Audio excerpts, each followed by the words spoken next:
Good morning class 12th।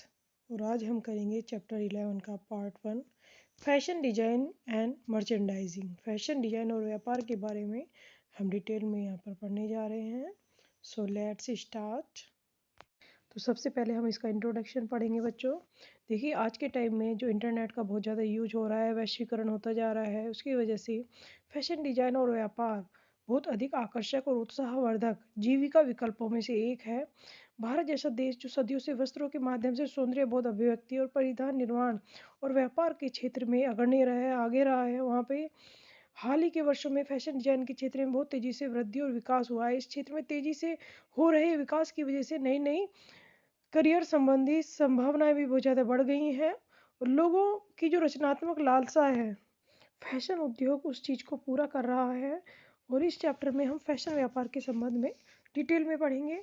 देखिए बच्चे, क्या है कि बहुत ही कम समय में देश में जगह जगह फैशन परिधान की छोटी बड़ी दुकानें और शोरूम खुलने लगे हैं। देखते ही देखते इस व्यापार का आकार बहुत ज़्यादा बढ़ गया है और फैशन संबंधी व्यापार में अनेक आर्थिक अवसरों के कारण आज फैशन व्यापार एक विशेषज्ञता के रूप में अस्तित्व प्राप्त कर चुका है। देखिए, आप सभी जानते होंगे कि महिलाओं ने 1950 के दशक तक जींस पहननी प्रारंभ नहीं की थी, लेकिन उसके बाद किस टाइप से डिफरेंट टाइप की ड्रेसेस वो पहन रहे हैं आज के टाइम में। स्टूडेंट्स, 1920 से सिले सिलाई वस्त्रों का उत्पादन शुरू हुआ और बहुत ही जल्दी व्यापारी को समझ में आने लगा कि इस प्रकार के वस्त्रों का व्यापार एक बहुत बड़ा व्यवसाय है।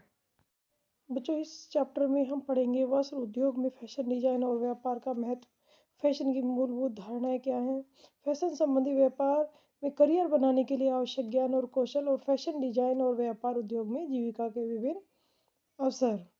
तो सबसे पहले आपने यहाँ पर जाना इंट्रोडक्शन और इसके बाद हम पढ़ेंगे।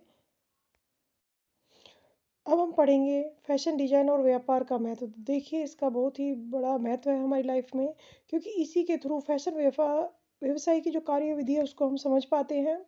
और इसके साथ साथ तैयार कैसे कच्चे माल से लेकर तैयार माल और फिर उसके बाद दुकानों पर वो बेचा जाता है, उससे रिलेटेड जो भी प्रोसेस है उसका ज्ञान हमें मिलता है। इसके अलावा वस्त्र निर्माण के विषय के बारे में हम सीखते हैं और विशेष शैली का वस्त्रों का जो चलन होता है, कैसे फैशन बन जाता है, इसके बारे में भी हम जान पाते हैं। और इसके साथ साथ फैशन डिजाइन और व्यापार में नियोजन क्रय विक्रय क्या है उसके बारे में भी हम जान पाते हैं। तो इस तरह से फैशन डिजाइन और व्यापार का बहुत बड़ा महत्व है हमारी लाइफ में। और नेक्स्ट हम पढ़ेंगे बच्चे फैशन संबंधी शब्दावली, फैशन और डिजाइन की मूलभूत संकल्पनाएं।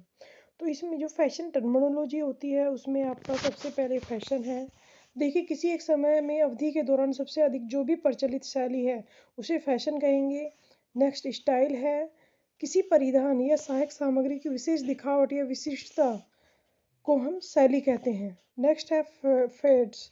फेड्स क्या है बच्चे? फेड्स का तात्पर्य ऐसी फैशन से जो बहुत ही कम समय के लिए प्रचलन में आता है और जल्दी ही फैशन से चला जाता है, जैसे कि हॉट पैंटे, बैगी पैंटे, बीमेल। लास्ट हमारा फैशन टर्मिनोलॉजी में आता है क्लासिक। क्लासिक मीन्स ऐसी शैली जो कभी भी पूरी तरह से प्रचलन से बाहर नहीं होती है या फिर बहुत समय तक वो प्रचलन में लगभग बनी रहती है, जैसे कि ब्लेजर है, जैकेट है, पोलो शर्ट है, सूट साड़ी एक्सेट्राज। नेक्स्ट हम पढ़ेंगे फैशन का विकास। तो देखिए बच्चे, फैशन के विकास को समझने के लिए सबसे पहले ये जानना जरूरी है कि फैशन कहाँ से स्टार्ट हुआ था, ये वर्ड कहाँ से आया था, इसका क्या केंद्र था। तो इसका जो पहला केंद्र था वो था आपका फ्रांस। देखिए बच्चे, अंतर्राष्ट्रीय फैशन जगत में फ्रांस का जो प्रभुत्व था वह 18वीं शताब्दी की शुरुआत से प्रारंभ हुआ था। और देखिए, जब परिधान को डिजाइन करने वाला जो पुरुष होता था उसे कुटूरियर बोला जाता था और जो महिलाएं थी उन्हें कुटूरियरे बोला जाता था। देखिए स्टूडेंट, इसके बाद औद्योगिक क्रांति ने वस्त्र निर्माण और परिधान उत्पादन की औद्योगिक उन्नति की शुरुआत की और विकास के कारण कम समय में भी बहुत अधिक वस्त्रों का निर्माण होने लगा। और इसी काल में कातने वाले यंत्र और मशीन करपों का भी आविष्कार हुआ। सिलाई मशीन का आविष्कार हुआ था जिसको कि इसाक सिंगर ने किया था। और 1859 में इसाक सिंगर ने सिलाई मशीन को पैरों से चलाने के लिए पाव चक्की भी विकसित की। और इसके साथ साथ देखिए, डेनिम जीन्स की जो जनक थे वो लेविस स्ट्रॉस थे, जिन्होंने कि इसकी शुरुआत की थी डेनिम जीन्स की, जैसे कि आप देख सकते हैं पिक्चर में भी। नेक्स्ट है फैशन इवोल्यूशन, फैशन का विकास। तो बच्चे देखिए, फैशन के विकास में हम फैशन चक्र के बारे में पढ़ेंगे। फैशन चक्र क्या है? इसमें उन चरणों के रूप में इसे परिभाषित कर सकते हैं जिसमें कोई फैशन आता है और बदल जाता है। मीन्स फैशन चक्र क्या है? फैशन का आना और बदल जाना ही फैशन चक्र है। इसे हम आगे डिटेल में देखेंगे। क्लास देखिए, जब हम स्टेजेस ऑफ फैशन साइकिल की बात करते हैं, मीन्स फैशन चक्र के चरणों की बात करते हैं, तो इसमें 5 चरण हैं। Introduction, rise, peak, decline, obsolescence. Means सबसे पहले शैली की प्रस्तुति आएगी, सेकंड लोकप्रियता में वृद्धि होती है, फिर लोकप्रियता की प्रकाष्ठा में पहुंच जाता है वो फैशन, फिर लोकप्रियता में कमी होने लगती है फैशन के, फिर लास्ट में है शैली का परित्याग कर देते हैं, उस फैशन का सभी लोग परित्याग कर देते हैं। बच्चों देखिए, फर्स्ट स्टेप में क्या होता है, इंट्रोडक्शन में शैली की प्रस्तुति में क्या होता है, डिजाइनर अपने रचनात्मक विचारों के आधार पर नए नए डिजाइन और शैली के परिधान बनाकर लोगों के समक्ष पेश करते हैं। नई शैली और डिजाइन के परिधान बनाने के लिए डिजाइनर मुख्य रूप से रंग, रेखा, आकार, वस्त्र की प्रकृति, अन्य विवरणों में सामंजस्य बिठाते हुए डिजाइन तथा शैली में परिवर्तित कर देते हैं और लोगों के सामने उसे प्रस्तुत करते हैं। सेकंड है लोकप्रियता में वृद्धि।